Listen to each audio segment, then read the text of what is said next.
All of a sudden, there shined a shiny demon in the middle of the road. What's up, rockers and metalheads? Ammo here, and I'm joined with the Metal Elder. And this is your RMTV news update. Just so you guys know, any relevant links to the headlines, new singles and videos, album news or tour news will be in the description below.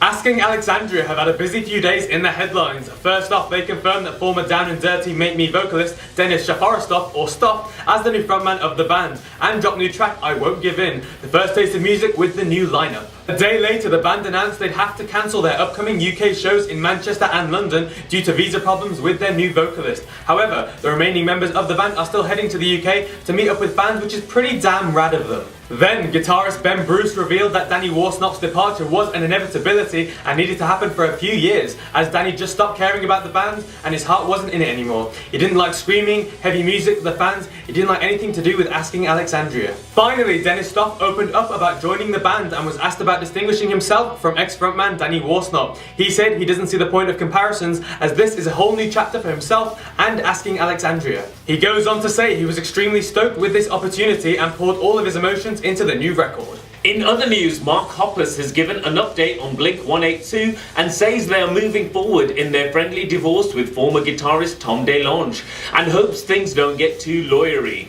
Moving forward, Mark says it's a little scary and the band are sounding a little bit different. AC/DC's Brian Johnson is to appear on comedian Jim Breuer's upcoming rock album.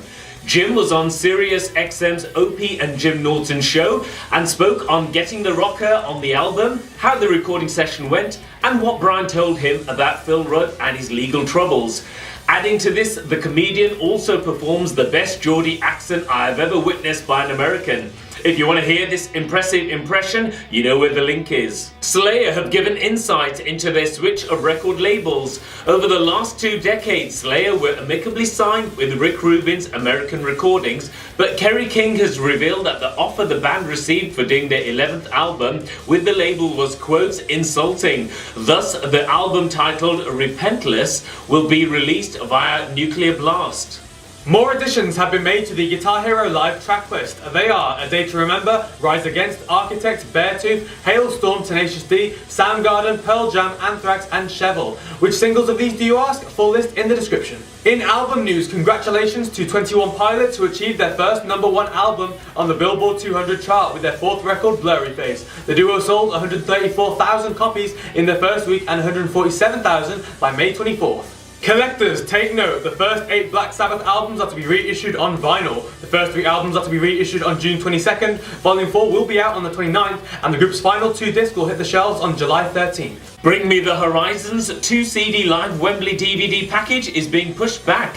It was due to be out at the end of this month, but according to a band statement, it'll be well worth the wait. Alternative San Fran band I The Mighty are streaming their new album Connector in full, and I've given it one listen through, and for an indie band, it's pretty damn good. Let us know what you guys think, sound off in the comments. Battlecross have announced they've completed their 3rd album, Rise to Power, which will be released on August the 21st, as well as revealing the pulsating 2nd track from the record, Not Your Slave. Linemann have dropped a brilliant video for Praise Abort. The intro really sets the tone for this human-pig crossbreeding ballerina bloodfest. Also, Avenged Sevenfold have released a trailer for their next project called This Is Backcountry. Stay tuned for more details. Reading and Leeds have added more bands to the 2015 lineup. They include As It Is, No Devotion, Goddamn and Marachi El Bronx. And finally, Slipknot have announced the 4th Knotfest is set to take place in October this year, taking place in California on October the 23rd to the 25th. And that's it for today's news update. Don't forget to like, share and subscribe. And check out our comedy/informative podcast, RMTV Argue About Everything, on iTunes and rockandmetaltv.com. Links below. Until next time, rock on! Warm up exercises. Yeah, but there's no shouting. No shouting. Volume in this. Got it? You need No to, shouting. Raise it to 11. I like shouting. At least it was better than shouty. It was better than shouting. 3, Okay. 2, 1.